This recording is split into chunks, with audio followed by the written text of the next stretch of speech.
प्रयत्न करेल। सावरकरांना अनेक वेळा टीका देखील केली जाते, अगदी राहुल गांधी असतील हे टीका करतायत, तर दुसरीकडे अजूनही त्यांना सावरकरांना हे काय भारतरत्न द्या ही मागणी जी आहे ती देखील केली जाते, कसं बघता याकडे? खरं तर आपण त्यांची नावं घेत आहे,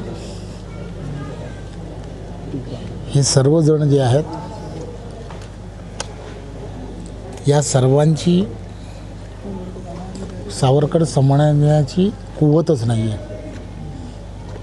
त्यामुळे अशा सर्वांनी त्यांचं नाव घ्यावं अशी त्यांची लायकीसुद्धा नाही आहे। त्यामुळे स्वातंत्र्यवीर सावरकर हे निदान त्यांना आपण सर्वांनी इथे आमंत्रित करा, नाशिकमध्ये आज आपली बैठक त्यांना आमंत्रित करा।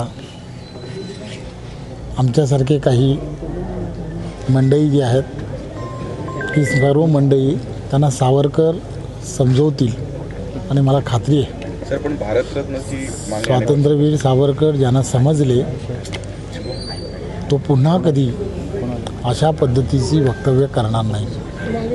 पॉलिटिकली एखाद्या व्यक्तीवरती वक्तव्य करणं हे सोपं आहे, परंतु अशा थोर व्यक्तींवरती वक्तव्य करणं हा तर खरं तर राष्ट्रद्रोहच आहे।